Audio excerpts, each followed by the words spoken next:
everyone, it's Sam here. So today's video is another request video. So this one was requested by Jean. She sent me an email to a video on Instagram by Bespoke Card Constructions. It's awesome. It's really, really cool, really different. She hasn't, I don't think there was a name for it. I'm going to call it like a pop-up cube card, something like that.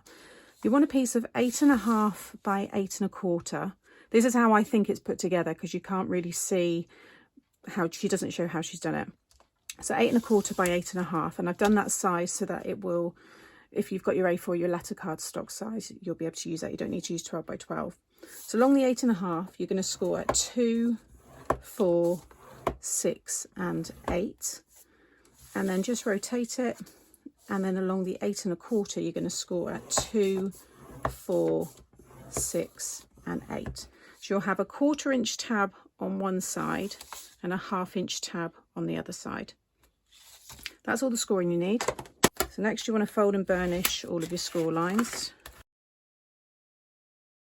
Okay, next you want to do some cutting. So you want the 1/4 inch tab on the right hand side and the 1/2 inch tab on the bottom. This is the Lidl cardstock, so it's about 275, 300 GSM. It's a really nice weight. You're going to cut down all of these score lines. You're going to go past the first, past the second and down to the third. And then you're going to repeat it on this score line, this one, and then this end one. You can remove all of that. So with this one here, I've cut all the way down, and then I'm just going to cut on an angle there, like so. Now you want to take a little bit off of each corner on the tabs here.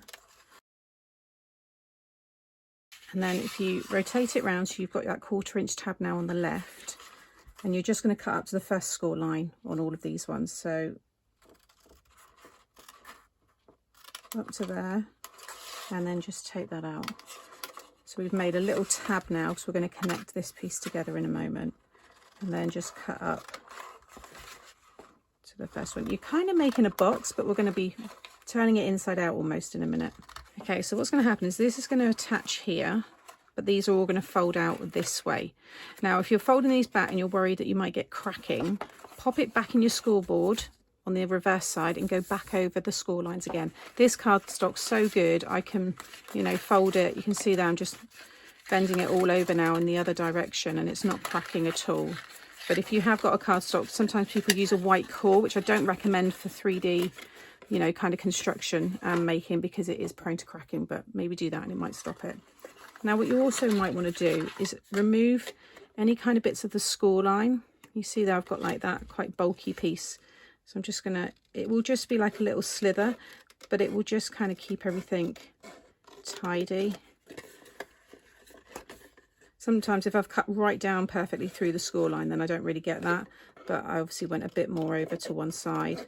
I'm just going to take a bit more off there actually. And again here, I can see I've got a lot more of the score line. Okay, so this is a great one if you've got pattern cardstock. Maybe you've got it with 2 designs on each side, because like I said, we're going to be folding it one way and then turning these out another, so you'll get to see all the different patterns if that's what you've got. So I'm going to use my glue here, and I'm just going to add a small amount to the side. I'm just going to fold that one over and then fold that over, and it will all line up. So now we've just got this.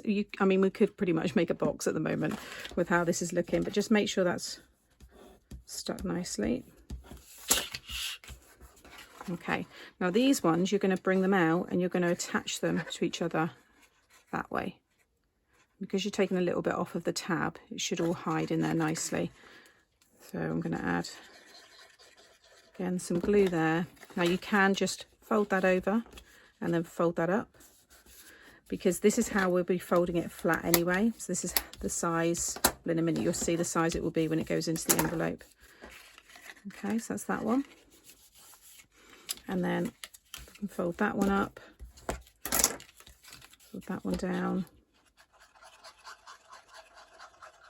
put the glue, and just fold them back in the opposite way so that it's all going to move freely. Okay, and then if you flip it over, again, fold up those small ones, fold down the top ones with the tab.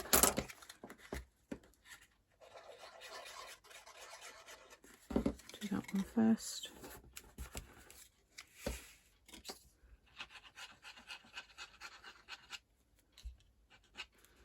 And then that one.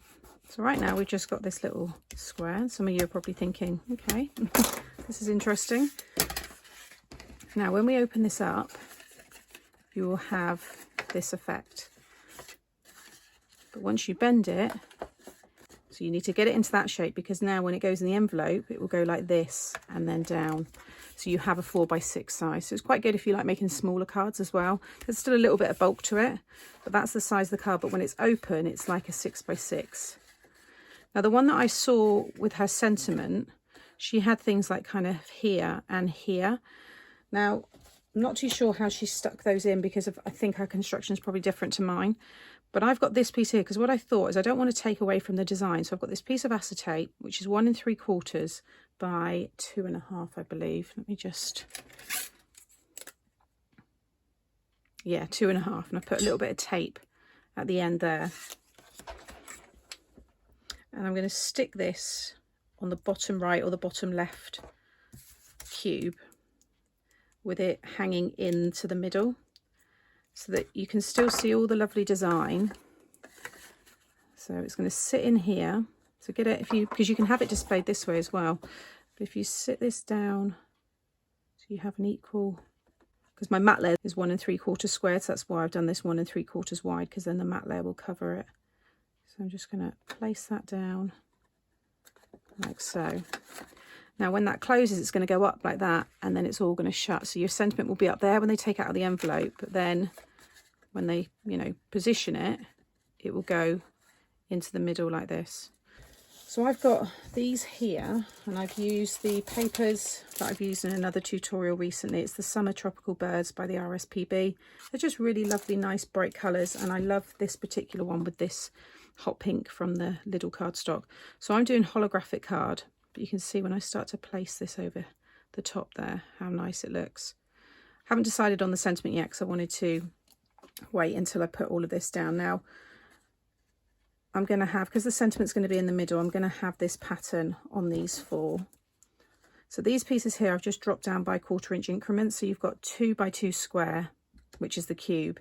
So the mirrored card for me is 1 3/4 squared, and then the pattern paper is 1.5 squared. I will put the quantities of what I've used in my blog post, but it's up to you. They're the sizes you need to just, you know, cut as much as you want, because everybody's going to be different and they might not want to, you know, do all of the sides like I'm going to do. Now for the back, obviously you've only got the little cube space to work in. So I've just cut myself, I'll flip that over just as an example, but 1 3/4 squared white card, and I'll pop them on the 4 back sections so I can have, you know, space to write the message there.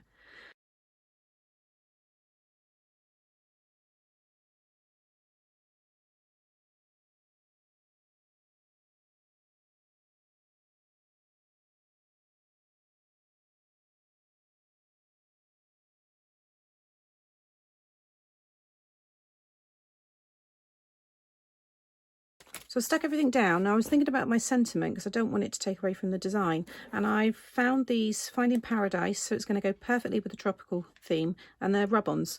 They're by Dovecraft. You can probably still get hold of them somewhere. Now you might want to do this if you've got something similar before you put it together.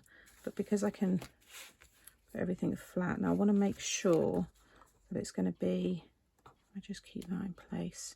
So I need it, I think it's going to work perfectly. Just going to, yeah, I think that's going to work. So just stick it down, and then you get your little lollipop stick here, and you just want to rub over it.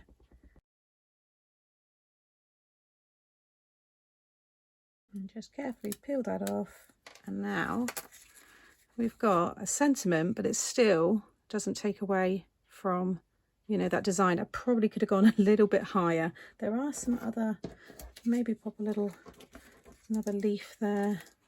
No, I'll leave, well, maybe a little heart. I might add the little heart into that space just so that it fills it.